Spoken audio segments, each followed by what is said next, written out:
무조건 강경 진압하겠다는 강성 발언만 연일 퍼부어되고 있고, 이것은 결국 국민의 민심이 용서하지 않을 것이다, 이렇게 생각하고 있습니다. 제가 최근 2차례 회의 소집을 했습니다. 여야 간사간의 합의를 거쳐서 2차례 회의를 소집했는데, 첫 번째 회의에서는 새누리당이 느닷없이 그동안 법안소위위원회에서 의결된 안건부터 법안부터 의결하고 나서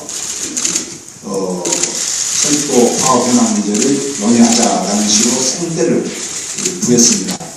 저는 이번 상임위 개최의 목적은 분명히 일회성으로서 철도 파업 현황과 관련해서 보고를 받고 그에 대한 대책을 여야가 논의하기 위해서 회의를 소집했는데, 법안부터 의결하자라는 그런 식으로 해서 법안을 의결하지 않으면 상임위 개최할 수 없다, 뭐 이런 식으로 했고, 그래서 두 번째 회의는 또 제가 직권으로 합의가 안 돼서 직권으로 제가 철도 파업 현황 보고 및 대책 논의해서 직권으로 제가 소집을 했는데, 그때는 아예 국토교통부 장관이 여야가 합의되지 않았다는 이유로 출석 자체를 거부했습니다.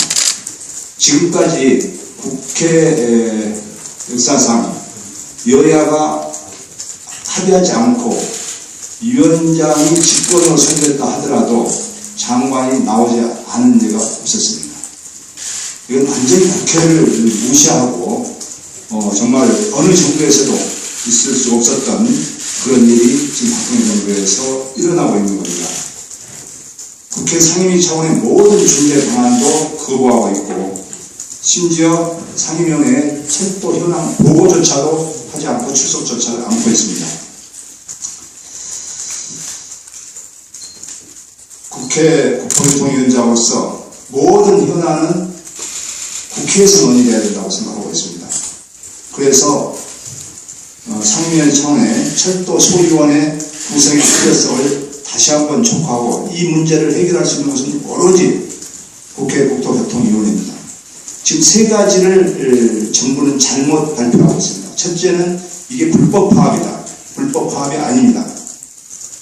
이건 근로자의 개선, 근로조건과 관련된 문제이기 때문에 이건 근로자가 파업할 수 있는 방안이 있고, 또 미리 필수 공익근로자를 남겨놓고 나왔고, 미리 예고된 파업이기 때문에 절대 불법 파업이 아닙니다. 두 번째, 경쟁체제를 도입하겠다고 하는데, 이건 경쟁체제가 도입될 수가 없습니다. 그 안에도 지금 철도공사가 17조 원의 부채를 지고 있는데, 그 중에서 유일하게 흑자를 보고 있는 KTX 부분을 떼어내어서 자회사를 설립하면 그 자회사는 계속 흑자가 날 것이고, 철도공사는 KTX 부분만큼, 떼어낸 부분만큼 흑자가 감소되기 때문에 부채는 더 가중될 수밖에 없습니다. 그래가지고 어떻게 경쟁이 되겠습니까? 경쟁체제가 일어날 수가 없습니다. 그래서 이 경쟁체제 도입은 이건 전혀 거짓말입니다. 그리고 민영화하지 않겠다. 이것도 민영화하지 않겠다면 그것을 법으로 남겨주라는 겁니다. 지금까지 박근혜 대통령이 대선 때 공약한 것 하나도 안 지켜주고 있지 않습니까? 누가 대통령의 말을 믿겠습니까? 그러면 민영화하지 않겠다고 그렇게 공언을 하면 그 민영화하지 않겠다는 것을 법에다가 넣어놓기만 해라. 그러면 철도 파업은 풀어진다 라고 해도 법에 지금 이어주지 않고 있습니다. 그럼 이어주지 않는 것은 민영화하겠다는 거 아니겠습니까? 지금 이 순간까지도 거짓말을 하고 있는 것입니다. 저는 이 세 가지 문제에 대해서 정말 답답합니다. 국토교통위원장으로서. 이에 대해서 세 가지 문제를 놓고 국토교통위원회 상임위원회에서 좀 여야 간에 좀 토론도 하고 해서 해결책을 찾아야 된다고 생각합니다. 지금까지 국토교통위원회에서는 제가 지금까지 정부가 요구하는 법안, 민생법안이라고 하는 법안, 부동산 대책 활성화 법안 13개 요구했는데 11개를 다 여야 합의를 해서 통과시켜 주었습니다.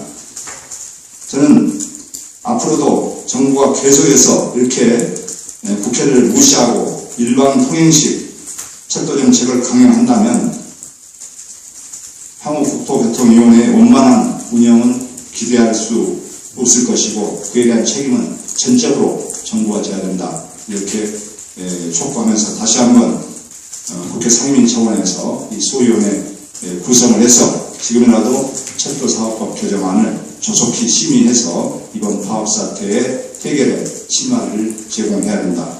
그러기를 기대합니다. 이상입니다.